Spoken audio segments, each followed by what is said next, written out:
Permettez-moi juste une remarque concernant la répartition des rôles ou des poids entre les États-Unis et l'Europe. C'est un secret que tout le monde connaît. Déjà, le monde entier a perdu confiance dans les États-Unis et dans le dollar. À elle seule, la République fédérale d'Allemagne a dépensé plus de 6 milliards de marks allemands après l'effondrement de la bourse d'octobre dernier pour soutenir une nouvelle fois le dollar afin qu'il ne s'effondre pas complètement et que le système monétaire mondial ne s'écroule pas. Je dis cela pour une seule raison. Je le dis parce que, selon le prophète Daniel et selon l'Apocalypse, l'Europe centrale est la bête sur laquelle la prostituée chevauchera, selon l'Apocalypse 17, et tiendra les rênes entre ses mains.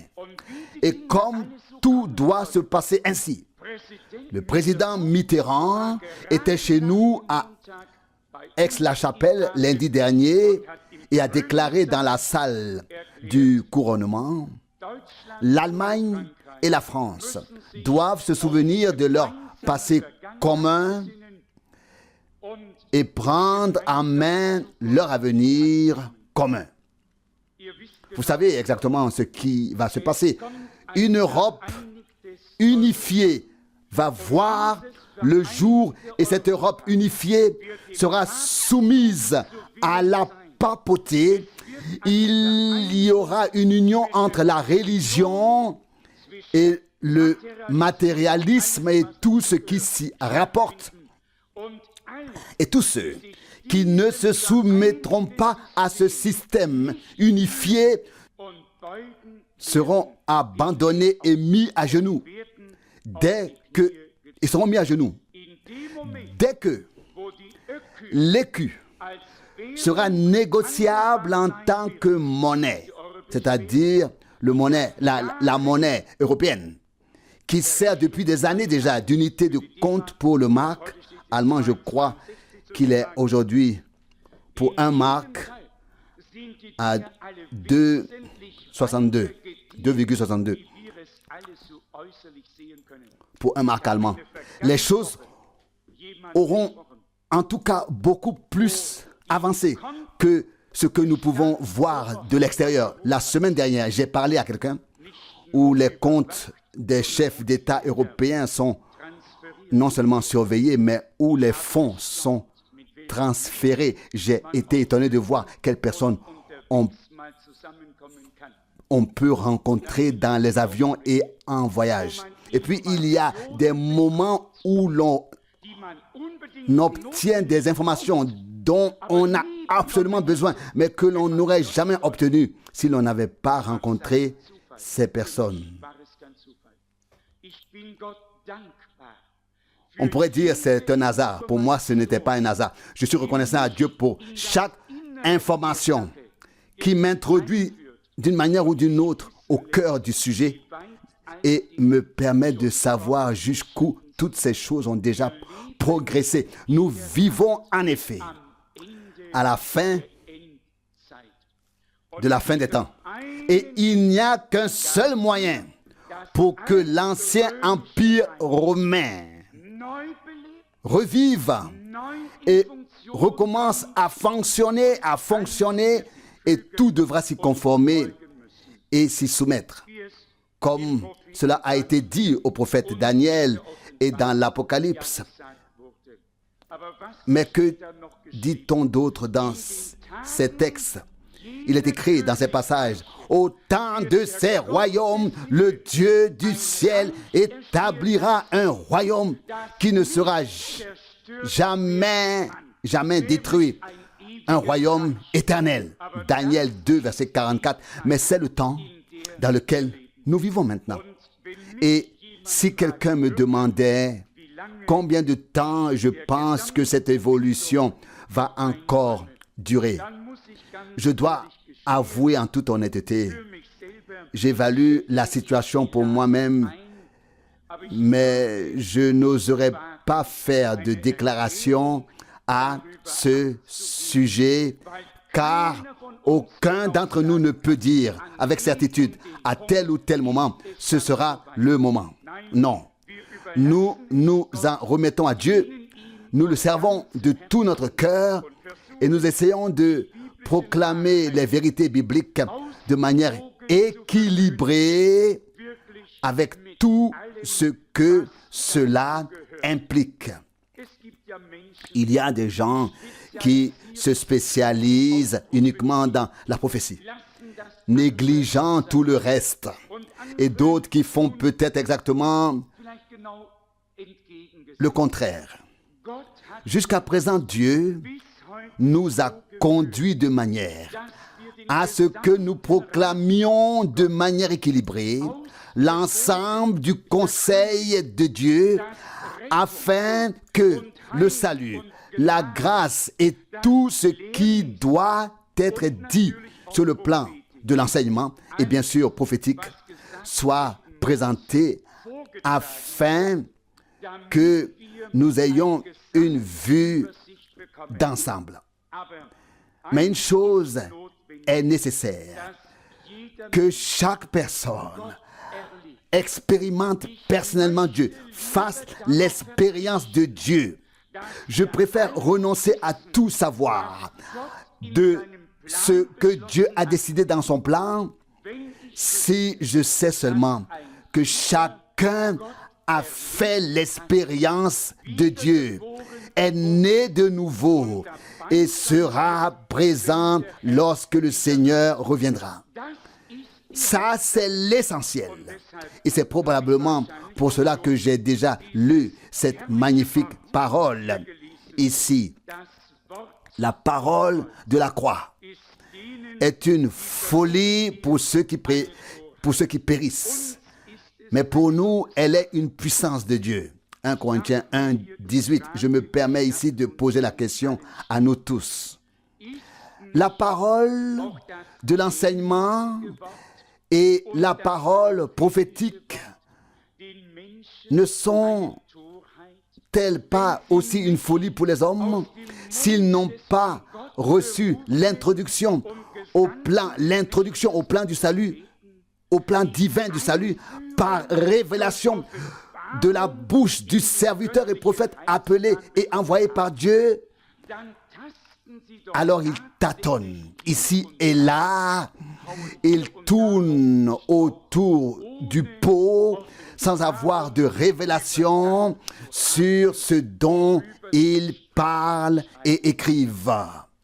Je pense ici au célèbre évangéliste radiophonique qui a écrit dans son magazine Gorbachev à la marque sur le front, c'est donc lui l'homme désigné. Mon Dieu, que peut-on y faire si l'on porte peut-être une marque quelconque depuis la naissance?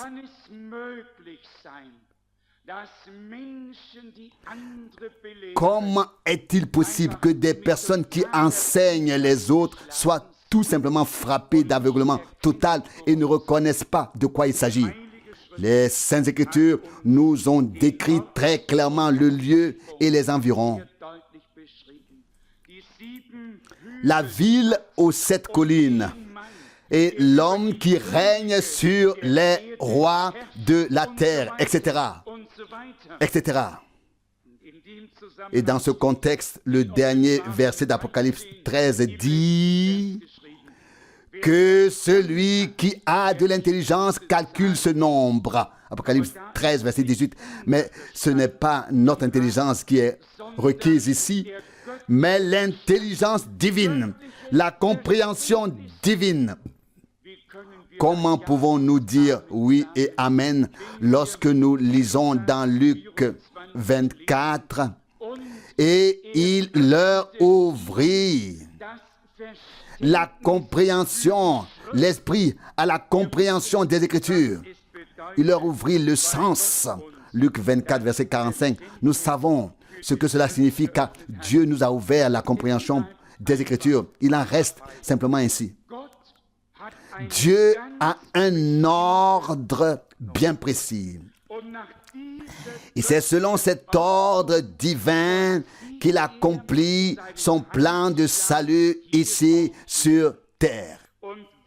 Et quand il est écrit dans Amos 3, au verset 7, Dieu ne fait rien sans avoir révélé son mystère à ses serviteurs, les prophètes. Il n'est pas écrit, il le révèle aux prêtres ou aux évangélistes, mais il est écrit là et nous en restons là. Il révèle son secret, son mystère à ses serviteurs, les prophètes. Depuis le début, les prophètes de Dieu ont constitué une exception en raison de leur vocation divine, leur appel divin.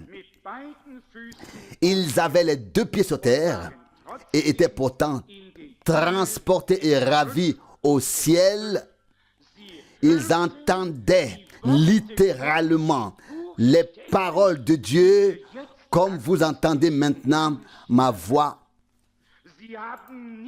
Ils pouvaient écrire ce qui leur était dit et lorsqu'ils disaient « Ainsi parle le Seigneur » ou « Ainsi a parlé le Seigneur », c'est qu'il avait entendu Dieu auparavant. Et cela s'ajoutait, à cela s'ajoutait l'inspiration pour formuler clairement tous les liens dans le contexte que Dieu voulait révéler et les placer sur le chandelier et ainsi mettre cela en évidence. Je confesse librement, ouvertement et de tout mon cœur, sans réserve, que je suis convaincu que tous ceux qui ignorent passent à côté du mandat prophétique du serviteur de Dieu, William Branham, en ce temps-ci, passe à côté de ce que Dieu a promis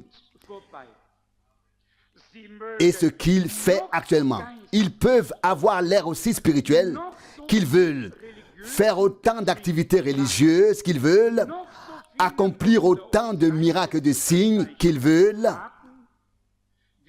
Nous avons appris une chose. Dieu est le Dieu de sa parole et rien d'autre. Quand il confirme sa parole, nous lui en sommes sincèrement reconnaissants et nous savons que cela se produira dans une mesure encore plus grande. Nous croyons de tout cœur que Dieu a un reste qu'il a vraiment mis à part, qu'il a enseigné, avec lequel il a fait preuve de patience, dans lequel il a installé la confiance.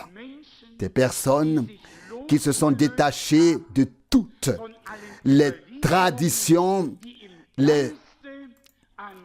et qui sont liées à Dieu et à sa parole dans l'esprit. Et ces personnes sont alors libres pour servir le Seigneur. Bien sûr, si je peux vous donner aujourd'hui un bref aperçu de ce qui me concerne, il est difficile pour les personnes extérieures ou pour celles qui m'écoutent une fois par mois ou qui écoutent ensuite peut-être des cassettes, de comprendre dans quelle situation je me trouve réellement. Il y a deux choses.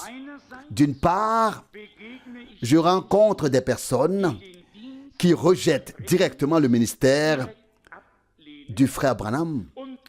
Et d'autre part, je rencontre celles qui acceptent pleinement le ministère du frère Branham, mais qui interprètent ensuite chacune de ces citations à leur manière et partent dans toutes les directions.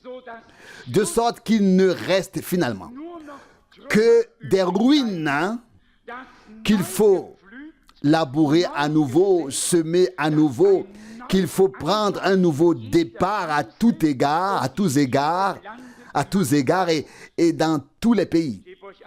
Je vais vous donner un exemple. Un frère de Singapour qui a lu les prédications du frère Branham écrit dans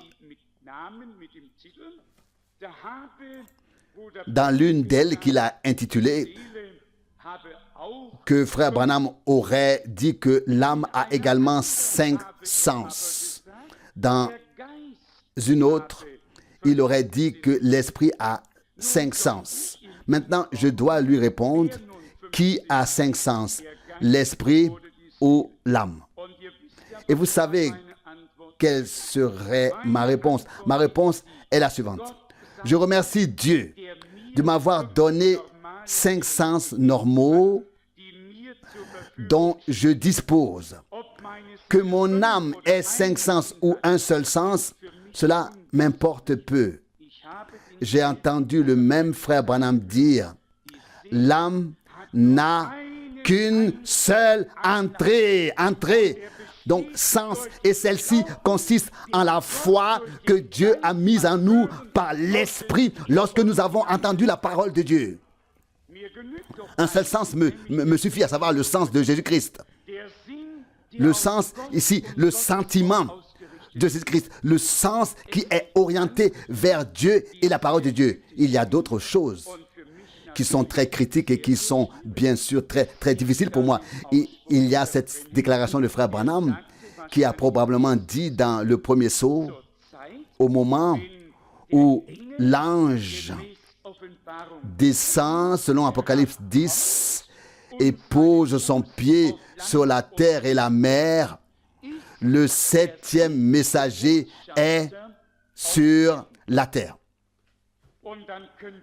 Et vous pouvez alors imaginer ce que cela fait quand une telle citation m'est lue en anglais en présence de témoins dans mon bureau.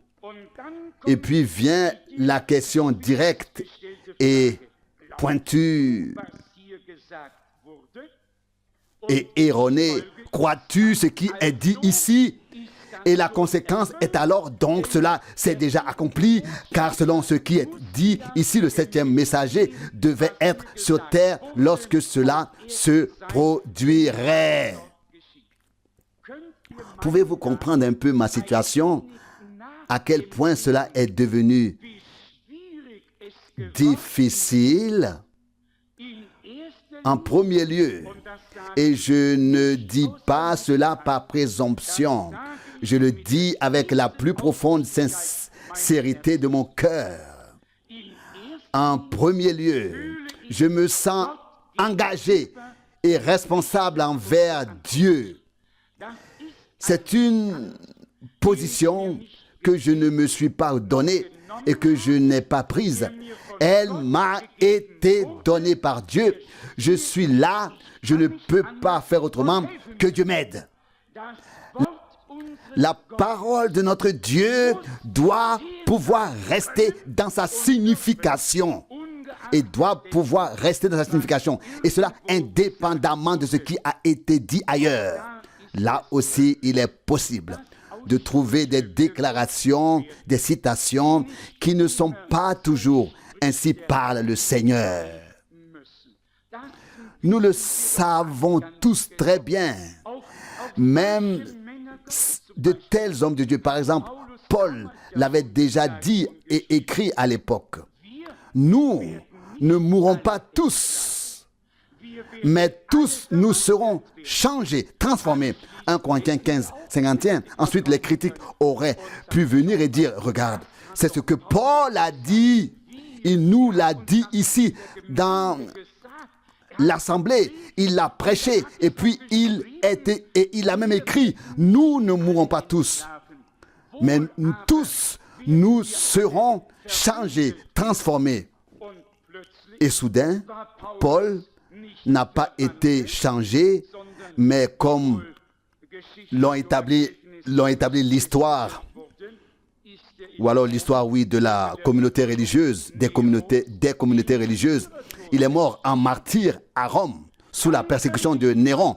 Quelqu'un pourrait alors venir et dire, oui, regarde, c'était un apôtre, c'était un homme de Dieu. C'est ce qu'il a dit de cette manière. Comment pourrait-il en être autrement?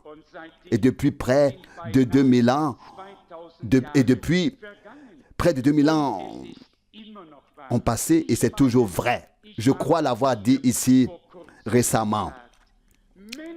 Les hommes de Dieu, sous l'inspiration du Saint-Esprit, s'expriment parfois à la première personne ou se réfèrent à eux-mêmes dans ce qu'ils expriment, tout en écrivant pour d'autres enfants de Dieu qui viendraient plus tard sur terre. Et je rappelle aujourd'hui la parole, je crois que c'est Pierre qui l'a reprise lorsqu'il a parlé des prophètes de l'Ancien Testament. Ils ne se servaient pas eux-mêmes, mais nous. Et ils sondaient à savoir quel serait le temps auquel l'Esprit de Christ qui agissait en eux faisait allusion. 1 Pierre 1, verset 11. Les hommes de Dieu peuvent déjà être enlevés du temps vers l'éternité. Ils sont déjà au-dessus des choses et il est donc vraiment nécessaire que nous, qui devons distribuer, dispenser la parole du Seigneur, la fassions vraiment en toute bonne conscience devant Dieu et les hommes. Que dit Paul dans Galates 1 au verset 10? Si je cherche encore à plaire aux hommes, je ne suis pas un serviteur de Christ. Il nous est impossible de chercher à plaire aux hommes. Il n'y a qu'une seule chose qui nous tient à cœur: apporter au peuple de Dieu la pure vérité. Rien que la pure vérité, et cela dans le bon contexte, de manière équilibrée, sans que cela ne soit remis en question. Cela doit être bien établi, ferme. Cela ne doit plus vaciller. Cela doit s'intégrer parfaitement dans l'image, dans le concept. Et si aujourd'hui un prophète, un apôtre ou le Seigneur me demandait, mon serviteur, quand, selon toi, Apocalypse 10 s'accomplira-t-il? Je répondrai, je n'ai pas d'opinion, mais il est écrit que le Seigneur descendra en tant qu'ange de l'Alliance et posera le pied sur la terre et sur la mer. Et cela signifie qu'il fera valoir son droit en tant que propriétaire originel ici sur terre. Et ce n'est que lorsque cela se produira, que les 7 tonnerres feront entendre leur voix. Ni plus tôt, ni plus tard. Et il est écrit qu'à ce moment-là, le Seigneur rugira comme un lion. Pour l'instant, c'est encore le temps de la grâce pour les païens. À présent, dans cette dernière partie prophétique, il marche en tant que fils de l'homme au milieu des 7 chandeliers d'or. Il a été sacrifié en tant qu'agneau Mais en tant que souverain sacrificateur, il est encore disponible aujourd'hui grâce au sang versé. Grâce au sang versé. Ce n'est qu'alors, lorsque le temps de grâce pour les païens sera écoulé, que Dieu se tournera vers le peuple d'Israël. Et alors, nous ne sommes pas surpris lorsque Jean voit ou entend soudainement non seulement un agneau, mais aussi un lion, ou qu'on lui annonce, voici le lion de la tribu de Juda a vaincu pour prendre le livre et en rompre les 7 sceaux. Et qui les a brisés? L'agneau. Il est très important. Qui? Il est très important. Qui les a brisés? L'agneau. Qui les a ouverts? L'agneau. Il est très important que nous lisions chaque verset et chaque description avec beaucoup d'attention et dans la prière. Je pensais à la parole que frère Branham aimait beaucoup utiliser, tirée d'Apocalypse 10, versets 6 et 7. Mais dans les jours de la voix du 7e ange, pas seulement pendant le temps où il prêche lui-même, mais au jour. Et nous vivons au jour, et en ces jours, tout arrive à son terme. Il n'y a rien à interpréter. Il suffit d'écouter attentivement pour avoir la révélation par le Saint-Esprit. Et alors tout avance à nouveau par la grâce de notre Dieu. Hier à Salzbourg, j'ai mentionné à quel point je suis reconnaissant que Dieu nous ait ainsi pris dans sa présence ces jours-ci, qu'il ait retiré de nous notre propre savoir et notre propre pensée, tout notre concept. Il a retiré et qu'il nous ait placés dans son plan. Et puis il nous a ensuite ouvert les yeux pour voir et entendre ce que l'Esprit dit aux églises et ce que Dieu a promis dans sa parole. Il n'y a jamais eu de moment comme celui-ci sur terre. Croyez-moi, il n'y a jamais eu un tel temps. Il n'y a jamais eu un temps comme celui-ci sur terre. Et si aujourd'hui, un Jérémie, un Ézéchiel, un Ésaïe, si aujourd'hui les apôtres pouvaient être assis ici et entendre l'exposé de tout le plan du salut de Dieu avec nous, on entendrait un Alléluia l'un après l'autre dans l'assemblée.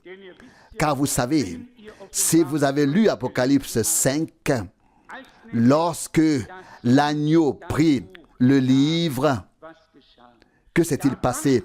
Les 24 anciens se prosternèrent et il y eut une louange, une adoration, un Alléluia après l'autre. Car ils avaient compris, l'heure est venue. Dieu agit maintenant. Le moment que nous attendions est arrivé. Apocalypse 5, verset 8. Et si nous devons parfois attendre ici pour voir si un Amen vient de l'Assemblée, c'est très très triste. Croyez-moi, Dieu a fait de grandes choses. Il a déployé son plan devant nous, comme l'a dit Irénée, tel un architecte, et il en discute avec ceux qui doivent l'exécuter. C'est ainsi que Dieu montre son plan à ceux qu'il a destinés à participer à son royaume et leur révèle sa volonté.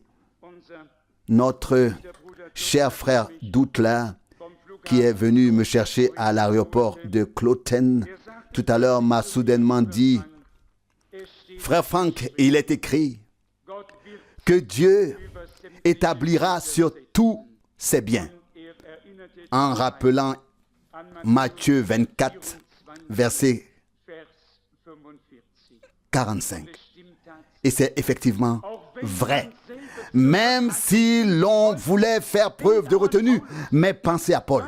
Que pensez-vous de sa déclaration lorsqu'il a dit « Dieu nous a fait lumière des nations jusqu'aux extrémités de la terre ». Acte 13, 47. Quelqu'un aurait pu venir et dire dans le prophète Ésaïe, chapitre 49, verset 6, il est dit en référence au Christ qu'il sera destiné à être la lumière des nations jusqu'aux extrémités de la terre. Et dans le chapitre 13 des Actes des Apôtres, lorsque Paul s'adresse aux nations, il dit, il est écrit, Dieu nous a fait lumière des nations. Qu'en était-il? Il avait pu expliquer auparavant. Nous sommes les coopérateurs de Christ. Nous travaillons avec Christ. 1 Corinthiens 3, 9. Si vous pensez que nous ne sommes que des prédicateurs, c'est que vous n'avez pas encore compris. Il ne s'agit pas aujourd'hui de celui qui se tient ici et qui tient une prédication. Il s'agit maintenant d'une partie directe de l'histoire du salut. Il s'agit de reconnaître qu'il ne s'agit pas ici de parler ou de prêcher, mais d'exposer maintenant le dessein de Dieu dans toute sa hauteur et sa largeur, dans toute sa profondeur et son étendue, de manière tangible et compréhensible pour tout ce que Dieu a appelé. À ceux qui ne comprennent pas, nous n'ouvrirons pas la compréhension des Écritures. Nous n'ouvrirons pas la compréhension des Écritures. J'ai également lu ce passage hier. Il m'a beaucoup marqué dans le chapitre 16 des Actes des Apôtres. Très étrange et peut-être digne d'être pris en considération. Actes des Apôtres, chapitre 16, du verset 12. De là-bas, nous sommes allés à Philippe, qui est la première ville de la Macédoine, une colonie romaine. Nous sommes restés quelques jours dans cette ville. Verset 13. Et le jour du sabbat, nous sommes sortis vers le fleuve où nous pensions trouver un lieu de prière. Nous nous sommes assis là-bas et avons parlé aux femmes qui s'étaient rassemblées. Paul, un apôtre et un homme de Dieu si important, suppose qu'une heure de prière a lieu au bord du fleuve dans ce village. Poussé par cette supposition, il s'y rend et je vais vous lire ce qui s'est passé. D'ailleurs, tout le monde, en particulier les théologiens, disent que Paul était misogyne, donc il n'aimait pas les femmes. Il ne l'était pas. Il a seulement dû donner quelques conseils nécessaires au nom de Dieu. Il y avait là une réunion de prière de femmes et Paul s'y est rendu. Il ne s'est pas senti trop important pour cela. Il n'a pas dit « Je vais maintenant donner une conférence. Je suis le Seigneur, n'est-ce pas ?» Non, il s'est rendu à cette réunion de prière avec ses femmes et écoutez ce qui est écrit ici. Verset 14. Parmi les auditrices se trouvait également une femme pieuse nommée Lydie, marchande de pourpre, originaire de la ville de Thyatire. Le Seigneur lui a ouvert le cœur afin qu'elle prête attention aux paroles de Paul. C'est ainsi que cela commence. Je continue à lire. Si les hommes, si les personnes parmi l'auditoire n'avaient pas confiance en celui qui parlait, alors celui-ci pouvait être envoyé par Dieu.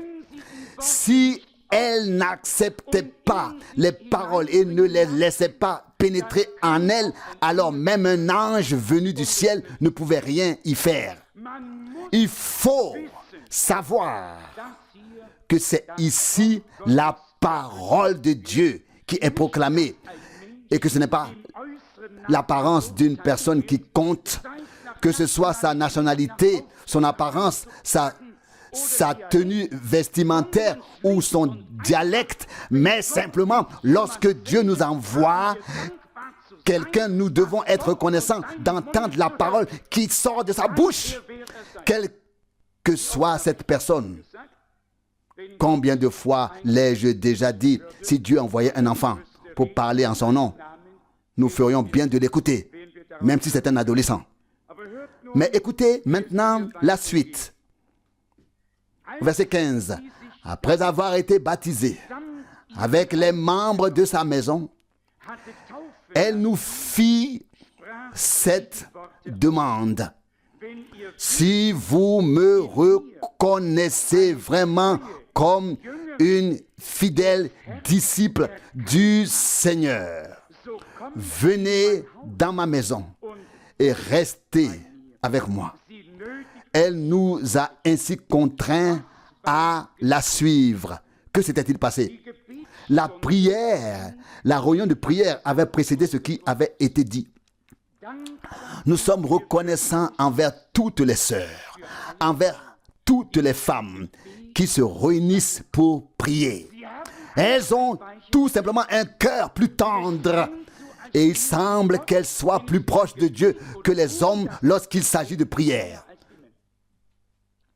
C'est simplement ainsi. Leur nature est ainsi faite. Un homme peut très vite se montrer rude. En revanche, une femme a naturellement reçu une nature aimable. Ici, elles ont prié. Et comme nous l'avons lu, Dieu a ouvert le cœur de Lydie. Et lorsque cela s'est produit, le baptême a suivi.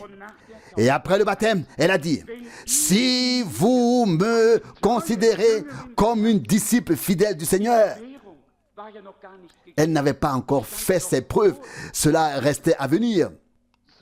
Elle a immédiatement dit, « Si vous voyez en moi une fidèle disciple du Seigneur, alors venez dans ma maison. » Si quelqu'un peut entendre la parole de Dieu sortir de la bouche d'un homme, et ensuite dire, non, cet homme n'a pas besoin de venir dans ma maison. Alors quelque chose ne va pas chez cette personne. Nul besoin d'avoir un sixième sens pour le savoir. Tout le monde le sait. C'est ce que nous avons lu ici. Verset 15. « Si vous avez vraiment reconnu en moi une fidèle disciple du Seigneur, venez dans ma maison. » Avons-nous compris cela? Tout est lié et va ensemble. Celui qui vous reçoit me reçoit, et celui qui vous écoute m'écoute. Matthieu 10, 40 et Luc 10, 16. Ce sont les paroles de notre Seigneur. Et je crois que nous pouvons les appliquer pleinement, car nous n'avons en fait aucun propre programme. Et que Dieu soit remercié pour cela. Je ne saurais pas quoi présenter.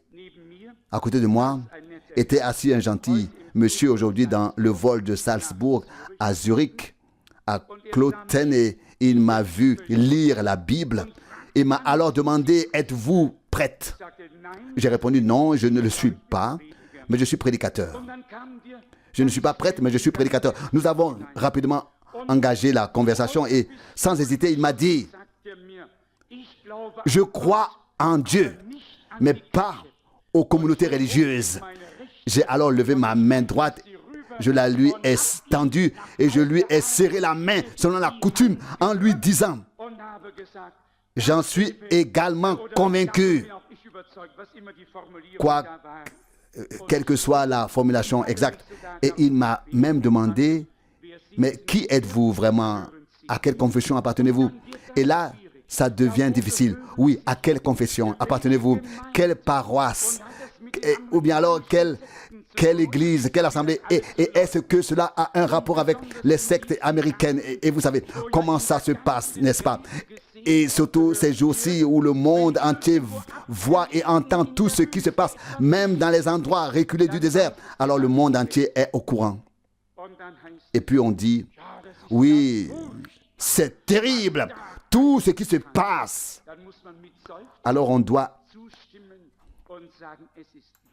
le reconnaître en soupirant et dire, c'est vraiment terrible.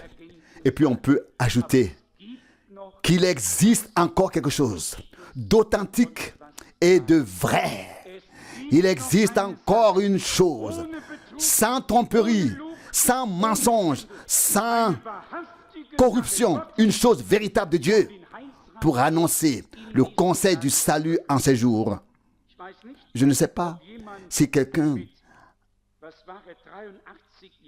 âgé de 83 ans, il avait 83 ans, m'a pris un tract des mains avec empressement et m'a dit que tout le bien vous soit donné ou quoi que ce soit d'autre qu'il ait dit. Il y a des gens, vous voyez, qui ont encore faim et soif. Notre désir est que Dieu nous ouvre un jour la voie vers le public. Et je me tiens à cela. Et je m'en tiens à cela. Je ne peux pas imaginer que Dieu nous révèle toutes ces choses si ouvertement, nous montre une telle démonstration que tous les prophètes ne pourraient nous donner en de nombreuses heures d'enseignement. Dieu nous l'a donné par le Saint-Esprit. Et nous pouvons vraiment dire, comme Paul l'a dit autrefois, l'Esprit nous l'a révélé. 1 Corinthiens 2, verset 10. On me demande souvent combien de fois as-tu vu frère Branham, as-tu été avec lui, et est-ce qu'il t'a dit tout cela et te l'a-t-il révélé? Et alors je peux répondre non, ce n'est pas comme ça. Ce n'est pas par des hommes. Bien sûr, j'étais avec frère Branham. Je me souviens avec plaisir des jours et des moments où nous étions ensemble, en particulier lorsqu'il venait me chercher, que je m'asseyais à côté de lui au volant et que nous allions manger ensemble et discussion et que nous avions parlé l'un avec l'autre. Je me souviens avec plaisir de ces moments. Mais quand quelqu'un me demande, est-ce qu'il t'a dit tout cela? Est-ce que c'est lui qui t'a dit tout cela ou est-ce qu'il t'a enseigné cela? Non, alors je dois simplement confesser ce que notre Seigneur a dit avant de quitter cette terre. Je vous enverrai le Consolateur, le Saint-Esprit, qui vous enseignera toutes choses, qui vous annoncera les choses à venir, qui prendra de ce qui est à moi et vous le révélera. Jean 16, verset 13. Et ils seront tous enseignés par Dieu. Jean 6, verset 45. Et c'est là le grand mystère. Je n'ai pas non plus assisté aux assemblées de Paul ou de Pierre, aux réunions de Paul ou de Pierre, ou de celles de notre Seigneur lorsqu'il marchait sur terre et accomplissait son ministère. Mais soyez honnêtes. Toutes les choses qui ont été annoncées à l'époque, qui se sont produites, sont devenues pour nous une révélation divine, vivante et proche de nous. Pour nous, cela ne remonte pas à près de 2000 ans. Cela aurait pu se passer hier. C'est comme si cela se serait passé hier pour nous. Tout ce que Dieu a dit dans sa parole et tout ce qu'il a fait nous semble si proche, si réel, si vivant. Ainsi, la véritable caractéristique d'une personne qui est devenue vraiment croyante réside premièrement dans le fait que Dieu ouvre le cœur pour recevoir ce qui est dit. La deuxième chose, dans l'obéissance directe, comme le rapporte ce passage, elle se fit baptiser ainsi avec toute sa maison. Et troisièmement, si vous me considérez comme une disciple fidèle, venez dans ma maison. et elle les invita à venir chez elle. Actes des Apôtres 16, verset 15. Ce sont là des caractéristiques qui font tout simplement partie du fait de devenir croyant. Ne croyez pas pour autant que nous devrions tous inviter maintenant les frères qui servent la parole. L'un au petit déjeuner, l'autre au déjeuner et le troisième au dîner. Non, ce n'est pas ce que cela signifie. Mais supposons que j'arrive dans une nouvelle ville, dans un nouveau pays. Oui, comme cela a été le cas pour Paul ici. En terrain inconnu, il suppose qu'il y aura une heure de prière. Il s'y rend devant un tout nouveau public. Et déjà, Dieu commence à agir. Combien de fois ai-je vécu cela? Ici en Suisse, en Autriche et dans de nombreux pays du monde. Exactement la même chose. Les gens ont ouvert leur cœur à la parole et leur porte pour accueillir le serviteur de Dieu, et ils ont même lavé ses pieds. Savez-vous ce qui est écrit dans l'Épître aux Hébreux? Beaucoup ont hébergé des anges sans le savoir. Hébreux 13, verset 2. Il y a encore des messagers de Dieu sur terre qui ne portent vraiment rien d'autre que la pure parole de Dieu. Et cela devient en effet de plus en plus grand et précieux pour moi. D'un point de vue terrestre, nous ne pouvons nier qu'il serait préférable pour nous de suivre la masse et d'être reconnus afin que les rues soient en quelque sorte un peu décorées devant nous. Notre chemin sur terre n'est pas bordé de routes décorées. Cela signifie prendre sa croix et suivre le Seigneur, sortir de la ville et porter son opprobre. Telle est notre tâche. Certes, d'un point de vue terrestre, je l'admets moi-même, lorsque l'on se retrouve de temps à autre dans des situations telles que celles que j'ai récemment vécues à Lagos, où vraiment partout où l'on regardait, il y avait des gens avec des cols retournés et des croix devant et derrière. Et la communauté religieuse richement décorée, etc. On se dit, oui, comment te présentes-tu ici? Mais lorsque la parole du Seigneur vient, on se rend compte que ce n'est pas l'apparence, ce n'est pas le récipient qui compte, mais le contenu de ce vase. Et même si nous sommes des vases fragiles et faibles, nous portons le contenu le plus précieux qui puisse exister sur terre, la parole éternelle de Dieu qui demeure éternellement. Valable éternellement. 2 Corinthiens 4, verset 7. Et nous en sommes reconnaissants au Seigneur. Lorsque Paul a prononcé son discours de défense, il a ensuite écrit « Je n'ai pas honte de l'évangile de Christ ». Romains 1, verset 16. Dans cette lettre, il a dit « Ce qui scandalise les Juifs et ce qui est une folie pour les Grecs, c'est une puissance de Dieu pour ceux qui croient, pour ceux qui sont sauvés. » 1 Corinthiens 1, versets 23 et 24. Parlez aujourd'hui à un hindou, à un sikh, à un musulman et à tous ceux qui le souhaitent. Vous pouvez parler de Dieu, du paradis, vous pouvez parler de beaucoup de choses. Mais dès qu'il s'agit du point central, pour nous, à savoir l'expiation, le pardon, quand il s'agit de Golgotha, plus personne ne peut participer à la discussion. Et la seule question qui se pose alors est: comment pouvez-vous croire que Dieu avait besoin de créer la rédemption par l'effusion de sang? Ils ne peuvent pas suivre notre raisonnement, mais nous savons de quoi il s'agit. Que dit Lévitique 17, verset 11? La vie du corps est dans le sang.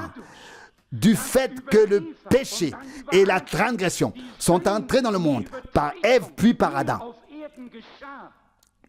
le Seigneur a dû devenir homme.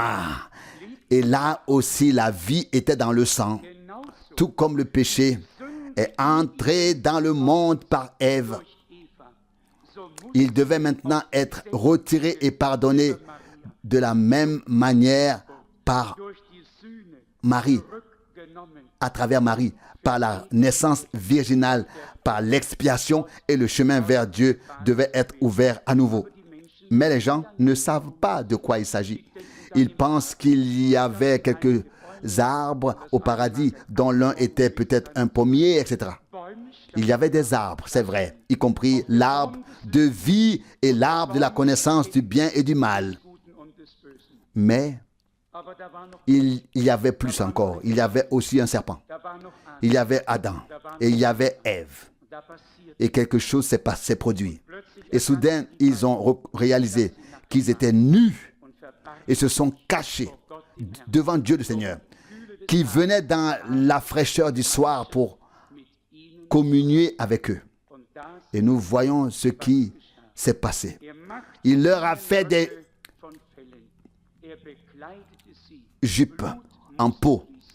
Il les a habillés. Le sang a dû couler avant que la première couverture ne soit donnée à l'homme pour son chemin. Et ainsi, nous reconnaissons la voix de Dieu. Sans effusion de sang, il n'y a pas de réconciliation. Hébreux 9, verset 22. C'est ainsi que le péché est entré dans le monde et c'est ainsi qu'il devait être retiré du monde. Il s'agit de la vie. Et la vie est dans le sang. Et ici, il s'agissait de la vie divine qui allait alors être libérée pour revenir vers la foule rachetée par le sang, la vie de Dieu lui-même et avoir un effet sur notre vie. Dieu a choisi la bonne voie, nous le savons tous. Mais qui peut le comprendre? Qui peut l'accepter? Une offense pour les Juifs, un scandale pour les Juifs, du sang. Mon Dieu, on leur a dit, vous ne devez pas manger de sang. Et vous connaissez les prescriptions de la loi. Lévitique 17, verset 12. Et on leur a également dit, il vous est destiné pour l'autel en expiation. Et ainsi, une fois par an, le souverain sacrificateur offrait le sacrifice pour lui-même et pour le peuple. Probablement le jour des expiations. Et puis le Christ est venu. Il a été offert en tant qu'agneau de Dieu. Et en tant que souverain sacrificateur, il est entré dans le sanctuaire céleste avec son propre sang. Hébreux 9, verset 12. Et je vais vous dire pourquoi j'insiste là-dessus aujourd'hui. Dans 2 Corinthiens chapitre 11, je crois, Paul écrit, « Si quelqu'un vient vous prêcher un autre, si quelqu'un s'amène auprès de vous pour prêcher un autre évangile, un autre Jésus-Christ, vous le supportez et si vous recevez un autre esprit, cela vous convient ainsi aussi, etc. 2 Corinthiens 11, verset 4. Et puis il en vient au fait, il n'y en a pas d'autre, il n'y en a qu'un seul. Il n'y en a qu'un seul. Il n'y a qu'un seul Jésus. Mais les hommes ont fait de cet unique beaucoup d'autres choses qu'il n'est pas du tout. Et c'est pourquoi nous devons proclamer Christ de cette manière révélée par Dieu. Il y a des gens qui me demandent, et peut-être vous aussi, écoutez, Christ est prêché partout. Avez-vous vraiment besoin de mettre autant l'accent sur son nom et sa divinité? C'est justement le point que les autres considèrent comme insignifiant qui est le plus important. Il devait être Dieu pour pouvoir vaincre la mort et le diable. Mais il devait être homme pour pouvoir mourir. Il devait être homme pour pouvoir mourir. Avons-nous compris cela? Mais il devait être plus qu'un homme. Il devait être Dieu pour ôter à la mort son pouvoir, vaincre l'enfer, anéantir le diable et ressusciter des morts le troisième jour. Les gens n'aiment pas trop entendre cela. Ils veulent un Christ. Je ne sais pas si je l'ai déjà dit ici. On ne devrait pas le faire trop souvent, mais cela m'avait beaucoup bouleversé à l'époque lorsque j'étais assis à table à Bad Tölz avec des gens vraiment sympathiques. Il y avait un conseiller d'État de Heidelberg, une femme du nom de Stein, etc. Et c'est toujours à moi qu'il demandait qui j'étais et ce que je faisais là, car je les avais tous frappés. Et j'ai dit, si vous me dites chacun à tour de rôle qui vous êtes, je conclurai et vous dirai sincèrement ce qu'il en est. Mais comme je l'ai dit, c'est moi qui ai dû commencer et je n'avais d'autre choix que de mettre les choses au clair, de mettre en évidence les choses de Dieu. Je n'oublierai jamais cette dame qui a dit, j'ai vendu mon Jésus. J'ai d'abord sursauté et dit, j'ai vendu mon Jésus. Vous pouvez imaginer ce que j'ai ressenti. Et j'ai immédiatement demandé ce que cela signifiait. Et puis elle a dit, comme vous l'avez déjà entendu de ma bouche, j'ai acheté un Jésus qui vient de la CSSR, qui mesure 1 mètre tant et qui est fait de tel ou tel matériau. Et je voulais 20 000 pour lui, mais je n'ai obtenu que 10 000. Et alors une pensée m'a traversé l'esprit. Oui, les hommes ont fabriqué leur propre Jésus en bois, dans tel ou tel matériau. Ici, ils le portent là, ils le suspendent là, ils le placent. Ce n'est pas mon Jésus, ça. Mon Jésus est l'Emmanuel, le Christ de Dieu. Hier, aujourd'hui et pour l'éternité reste le même. Je suis. Mais qu'en ont fait les religions en particulier les religions chrétiennes? Ici sur l'image, là dans les bras de Marie encore, si mignon et si petit. Ce n'est pas mon Jésus. Mon Jésus dit après sa résurrection, tout pouvoir m'a été donné dans le ciel et sur la terre. Matthieu 28, 18. C'est pour cette raison, allez dans le monde entier et proclamez l'évangile à toute la création. Marc 16, verset 15. Mon Jésus est le Jésus de Dieu. Celui qui nous a été révélé dans les Saintes Écritures. Nous ne le façonnons pas, nous ne le formons pas. C'est lui qui nous forme, qui nous façonne. Nous ne le portons pas, c'est lui qui nous porte. Nous ne le suspendons pas, c'est lui qui nous a déjà suspendus. Nous avons été crucifiés avec lui. Désormais, ce n'est plus moi qui vis, mais c'est Christ qui vit en moi. Galates 2, verset 20. Ce n'est pas nous qui le plaçons ici ou là, c'est lui qui nous place là où nous devons être. C'est une différence énorme. Parfois, cela me submerge vraiment. Quand on voit la foule et qu'on la voit vivre dans un faux christianisme avec tambour et trompette. Oui, quelqu'un a vraiment dit, je n'ai pas besoin de communauté religieuse, mais lors de mes funérailles, je voudrais que la fanfare joue, car je voudrais recevoir les honneurs de la communauté religieuse pour mon dernier voyage. Quand je serai mort, les tambours et les trompettes ne m'intéresseront plus.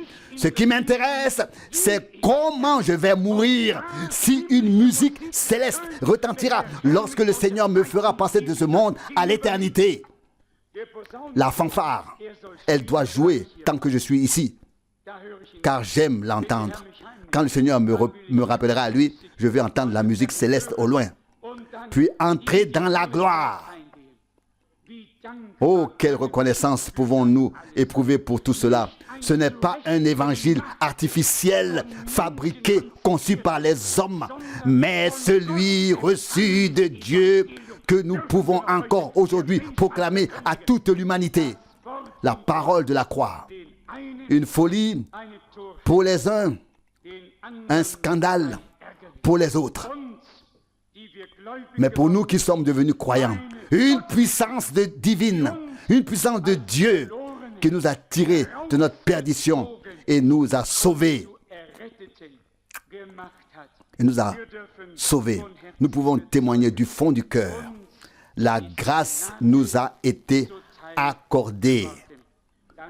Ce qui s'applique à notre Seigneur s'applique également à la structure de l'Église. Si l'Apocalypse 1 dit prophétiquement que le Seigneur tenait 7 étoiles dans sa main droite, alors elle n'était pas dans les mains d'un homme, mais dans la main droite du Seigneur. Et la main droite du Seigneur est élevée. Et la main droite du Seigneur remporte la victoire. Psaume 118, verset 16. Mais seuls ceux qui sont du côté de Dieu voient et entendent ce que nous voyons et entendons. Si nous donnions une conférence comme celle d'aujourd'hui ou une telle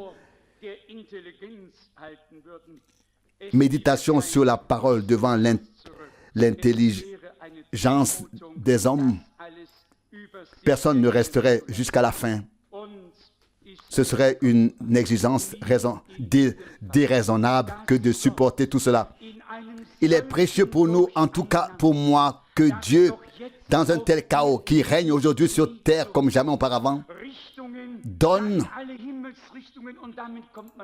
l'orientation, oui, dans toutes les différentes directions, et cela ne suffit pas. Il n'y a pas seulement 4 directions, il y en a 400 équipes, et peut-être même plus, et que Dieu, dans sa miséricorde, ait trouvé l'accès, qu'il nous ait cherché, appelé et rendu tranquille, comme il a rendu Lydia silencieuse à l'époque, afin que nous écoutions.